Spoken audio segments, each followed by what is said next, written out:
कौन है वहां?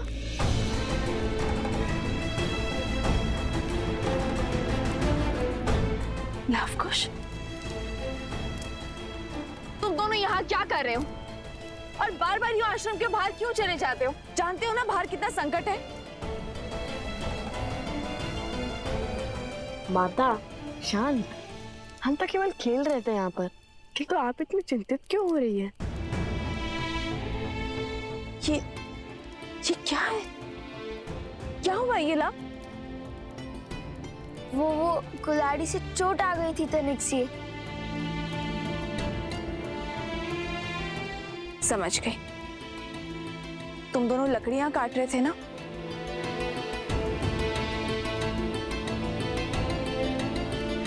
माता, आप ये जली हुई लकड़ी लेकर क्यों घूम रही हो? यहाँ पे कोई संकट है क्या? वो असुरी शक्तियां आश्रम के भीतर नहीं आ सकती, और जब तक उनसे लड़ने का कोई मार्ग ना खोज ले तब तक तुम दोनों आश्रम के भीतर ही रहोगे। ऐसा क्या हो गया माता? आश्रम के बाहर अनाज भंडार में अग्नि लग गई थी।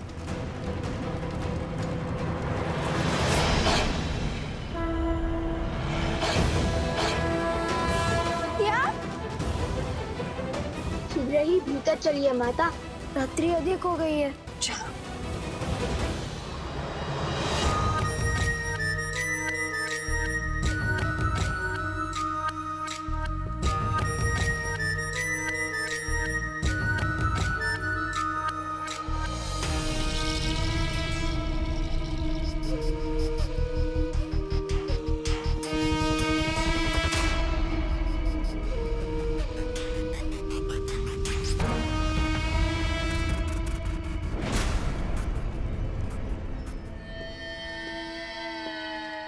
राक्षसों के महान नेता सहस्त्रमुख रावण को बहन शूर्पणखा का प्रणाम। आ गई तुम। अवश्य जले पर नमक छिड़कने आई हो। तो क्या करूं? और कोई मार्ग है असुरों के सोए हुए पुरुषार्थ को जगाने का? अपने पुत्र की मृत्यु के अश्रु अभी थमे तक नहीं थे कि भैया की मृत्यु का दृश्य देखना पड़ा, और उसके पश्चात राक्षसों का संपूर्ण साम्राज्य समाप्त हो गया। असुरों का राजा वो भेदी विभीषण राम के तलवे चाट रहा है, और आप राम और सीता के नाम की माला तक नहीं तोड़ पाए। अरे उन्हें चोट पहुंचाने के स्थान पर स्वयं चोट खा रहे हैं।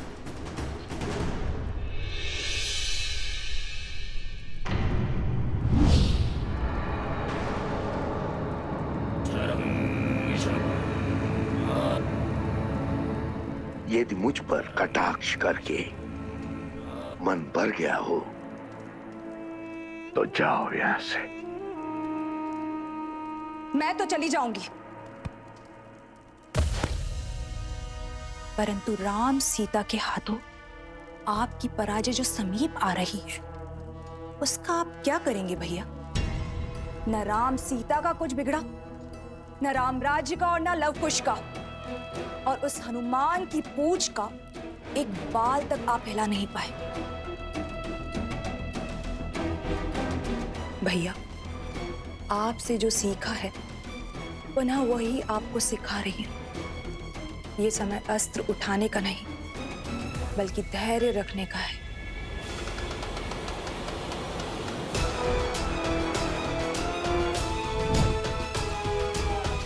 राम के भीतर लवकुश के विरुद्ध अग्नि भड़क चुकी है भैया, परंतु क्या उसके मन में उन बालकों के लिए इतना क्रोध है कि उस अग्नि से उन दोनों बालकों को जलाकर भस्म कर दे? श्री राम श्री राम श्री राम श्री राम श्री राम श्री राम श्री राम श्री राम।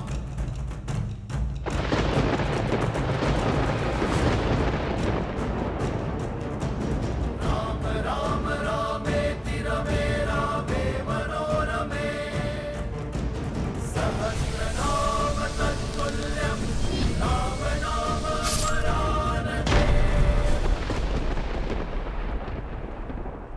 कभी नहीं सोचा था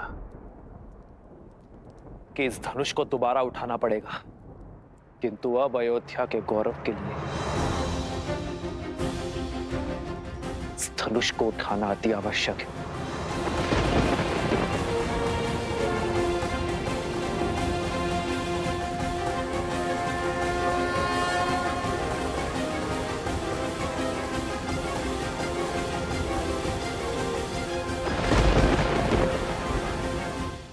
उचित कहा तुमने। अब तक मेरा ध्यान कहीं और था। इस विषय पर विचार ही नहीं किया मैंने। मैं कुछ समझा नहीं महाराज। भैया, मैंने राम को युद्ध में अनेकों असुरों का अंत करते हुए देखा है भैया। यदि उसके समक्ष अधर्म का शीश उठता है तो उसका क्रोध अनियंत्रित हो जाता है, और राम के क्रोध को हमें बढ़ाना होगा भैया। कुछ ऐसा करना होगा जिससे वो चाहकर भी अपने पग पीछे ना ले पाए, और हम चुपचाप बैठकर राम परिवार के अंत का और रघुवंशी के हाथों रघुवंश की समाप्ति का आनंद उठाएं।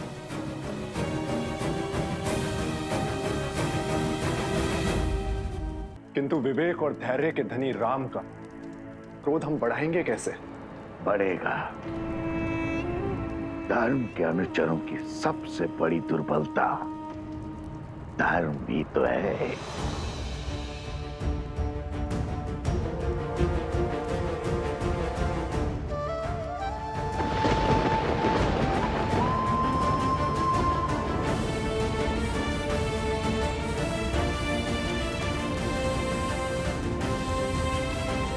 आओ राम, आओ, स्वागत है तुम्हारा।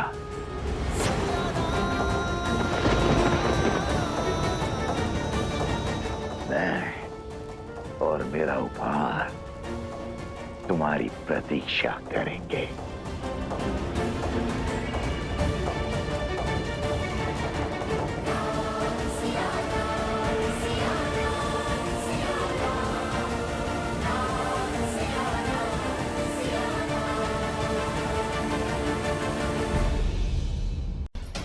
कहिए, अब तो देंगे युद्ध का अवसर। हम भी तो देखें कि जिसके प्रहार ने लंका के हर असुर के मन में भय भर दिया था, उसमें भला कितना बल है।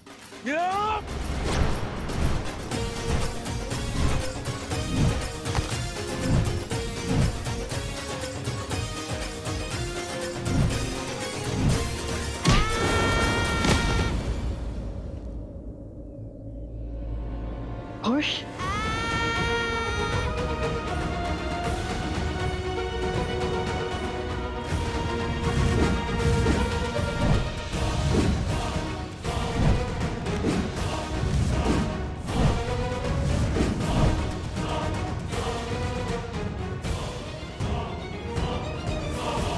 अब भी समय है बालको, दे दो अपना पूरा परिचय। शांति से हर समस्या का हल निकल सकता है। हम भगवान वाल्मीकि के शिष्य माता वन देवी के पुत्र लवकुश हैं, और यही हमारा परिचय है।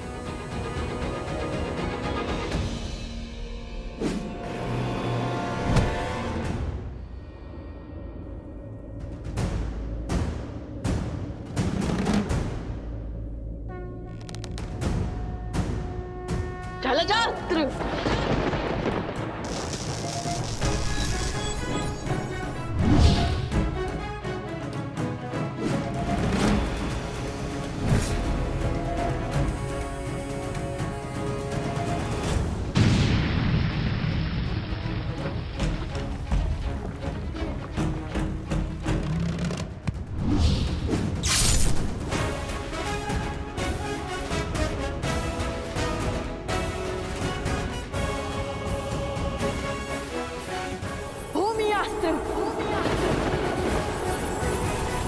युवराज अंगद, है तो प्रभु श्री राम के पक्ष में, किंतु प्रभु श्री राम काज के लिए हमें इन्हें भी रोकना ही होगा।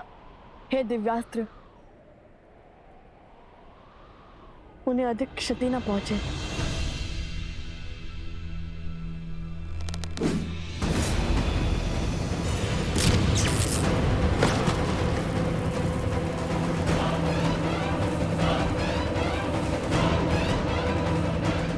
महाबली अंगद के पांव क्या, वो स्वयं संतुलन खो बैठे। आपकी बारी आ गई है महाराज विभीषण।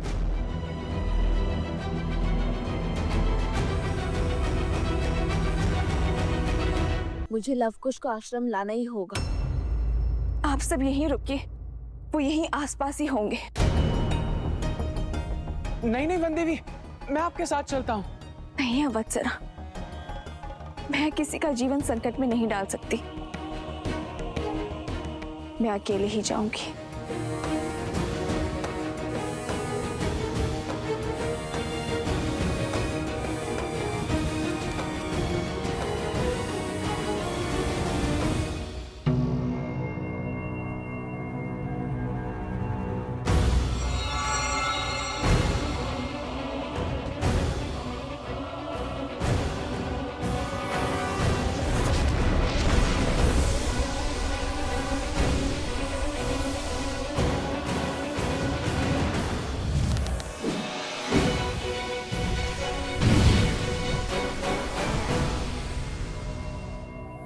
कुश, इन सब का युद्ध कौशल तो राम कथा से जानते थे हम, किंतु ये तो ज्ञानी भी है और पराक्रमी भी। इनके युद्ध कौशल से तो अनभिज्ञ है हम।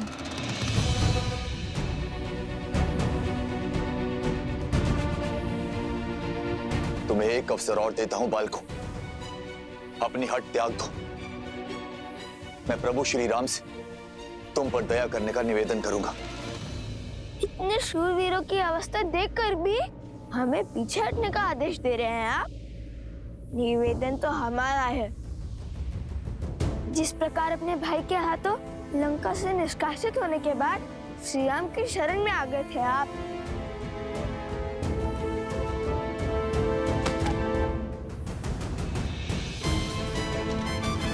इसी प्रकार हम भी आपको युद्ध का विकल्प त्याग कर महाराज राम तक युद्ध का प्रस्ताव पहुंचाने का अवसर देते हैं।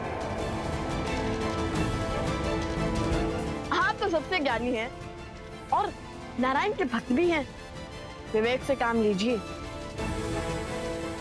जाइए और श्री राम को हमारा संदेश दीजिए।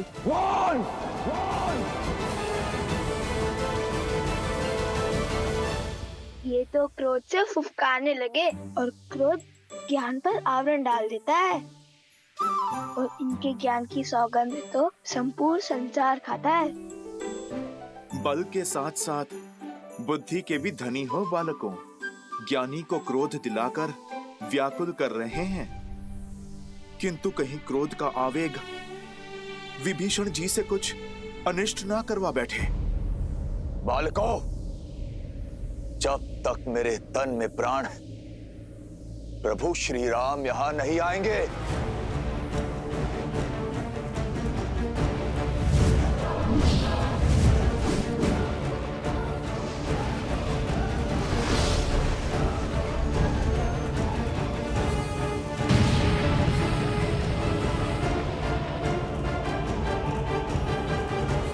युद्ध टालने का हर संभव प्रयास किया मैंने,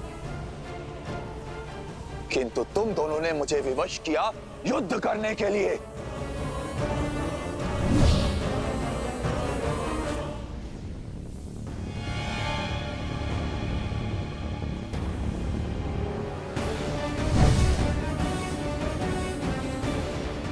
कहाँ गया? दिखाई भी नहीं दे रहा है।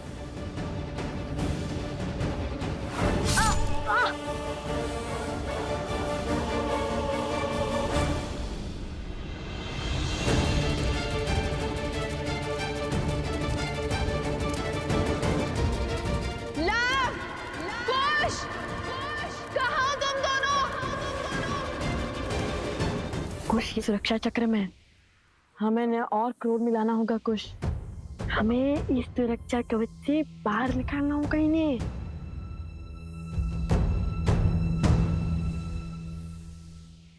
अरे भैया, धनिक सा गाँव ही तो है। मैं ना कहता था महाराज विभीषण के पास इन छोटे मोटे अस्त्रों के अतिरिक्त और कुछ नहीं है।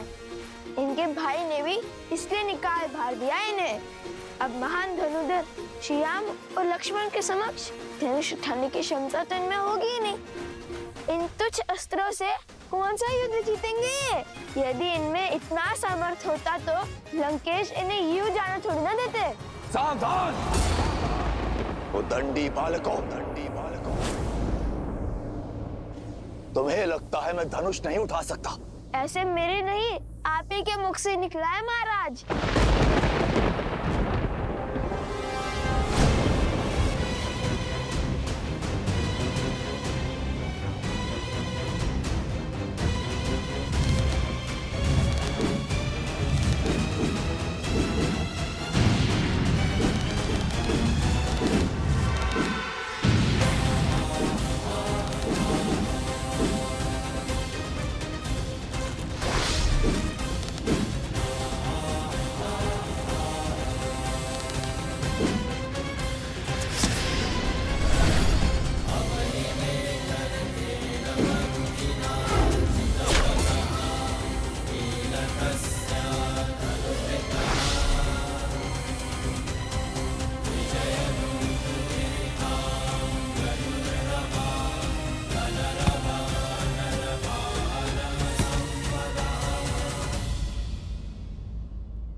क्षमा करें महाराज, आपको क्रोध दिलाकर सुरक्षा घेर से बाहर लाने के लिए कठोर वचन बोलने पड़े। अन्यथा हमारे मन में तो आपके लिए केवल सम्मान ही है। आपके मार्गदर्शन के बिना तो रावण का वध करना भी असंभव था।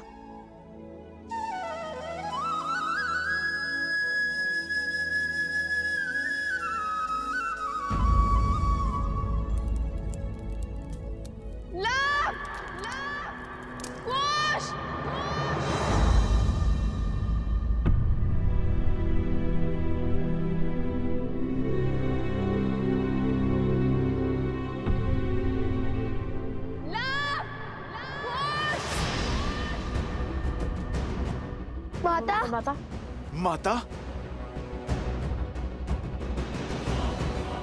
आपकी माता की ध्वनि प्रतीत होती है।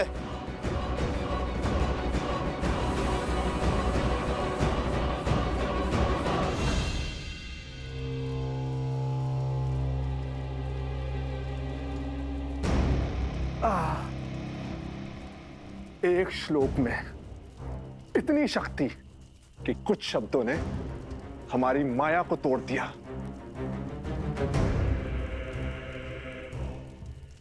कानों से रक्त बहने लगा। उस वानर हनुमान का श्लोक था। विचित्र संकट है, सामने रहे तो गदा से धोता है, दूर रहे तो पूंछ में लपेट लपेट कर मारता है, और अब जब स्वयं बंदी है तो श्लोक से मार दिया। इसका कोई तोड़ है आपके पास महाराज?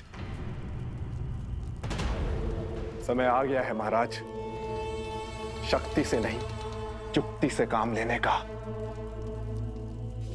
कोई नया मार्ग खोजने का। मुझे उपदेश मत दो बानासुर। क्या लगता है इन छलिया देवताओं को कब तक सीता की डाल बन के रहेंगे? भूल है ये उनकी भी और तुम्हारी भी। बहुत हुआ लुक्का छुपी का खेल, अब सीता का वध मैं स्वयं करूंगा।